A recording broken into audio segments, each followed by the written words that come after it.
وراني عييت، راه طلع عليا حمل وراه طلع عليا جبال، وما رحمونيش يا وليداتي، وما رحمونيش يا وليداتي، وتيكذبوا عليا الضيوف، وحسبي الله ونعم الوكيل فيهم، وحسبي الله ونعم. اهلا وسهلا بكم متتبعي الاوفياء لقناه عالم التوأم. كنتمنى هذا الفيديو ينال الاعجاب ديالكم. اليوم جيتكم بالجديد ديال امي نعيمه من بعد الزياره ديالها لنسيبها زهير. الوكيل فيهم.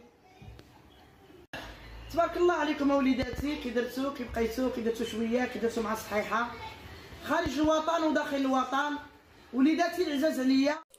المهم هنا امي نعيمه كتحيي المتتبعين القناه ديالها وغادا تحكي لهم كيفاش كانت الزياره لزهير. خليكم معنا. باش غنبدا ما لقيت باش ما عرفتش باش نبدا، حيت هاد المكيده مخدومه على كل شيء. هاد المكيده هاد المصيده مبنيه لي باي وجه كان. امي نعيمه هنا كتقول باللي هادشي كله يعني مجرد خطط باش يطيحوها ويشتوا ليها الشمل ديالها مع الابناء ديالها، وهادشي كله مكيده داروها ليها.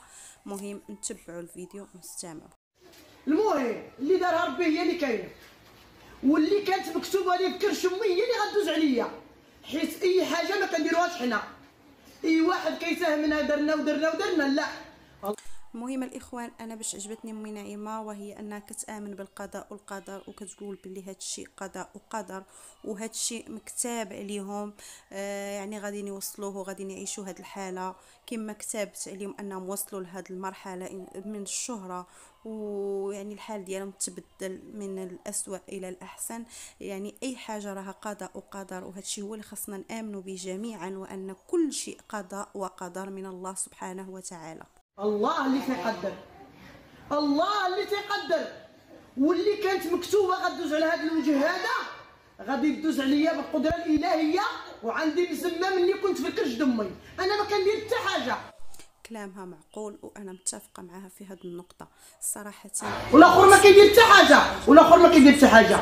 اي حاجه كانت غادي تدوز على الراس كدوز وليداتي العزاز بالاذن الله وربي الحبيب والله تعالى. كما مكتاب لهم ان بنتها غتشد في الحبس ونسابها يتشدوا في الحبس، والعائله ديالها غتدوز عليها كاع هاد الكوارث، وهذا الشيء كله كيبقى قضاء وقدر من الله سبحانه وتعالى، واللي خاصنا نحمد ربي ونشكروا عليه في السراء وفي الضراء. مهم خليكم مع الفيديو. تعالى وتبارك.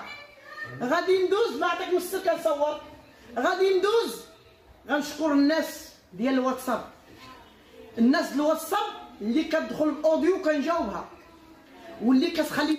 هنا امي نعيمه كتطلب من المتتبعين ديالها اللي كيصيفطوا لها في الواتساب، يعني مابقوش يصيفطوا لها ميساجات مكتوبين حيت هي ما قارياش، يعني كتطلب منهم باش يسجلوا لها اوديوات باش تعرف شنو باغيين منها، شنو باغيين يوصلوا لها، المهم اشنو بغاو، حيت هي ما قارياش. والابناء ديالها اللي غاديين يقراو ليها هاد الميساجات وغاديين يقولوا لها اشنو فيهم، كل واحد مشغول في مشاكله، كل واحد مشغول في الهم ديالو. كتطلب من المتتبعين ديالها باش يبقاو يسجلوا لها اوديوات باش تقدر تعرف اشنو المطلوب منها، اما الميساجات لا. اللي كتابه ما كنجاوبهاش حيت انا ما قارياش. كنأكد لكم الناس الواتساب باش ما يبقاش خاطركم عليا حيت انا ما قارياش. كتكتبوا لي جريده، لا كتبوا لي جريده باش انا نجاوب على ديك الجريده. بالفعل بالنسبه لها هي ما قارياش، كطلب منهم انهم يكتبوا لها، يعني انهم يرسلوا لها اوديوات صوتيه، ماشي ميساج عباره عن كتابه اللي ما تقدرش تعرف اشنو فيه. بحكم ان الابناء ديالها ما عندهمش الوقت او لا ما كيكونوش متواجدين في البيت، يعني شحال قدها باش تبقى تعيط لولدها ولا بنتها باش يجي يقرا لها. لهذا كطلب منهم باش يسجلوا لها اوديوات صوتيه واضحه باش تعرف اشنو كاين.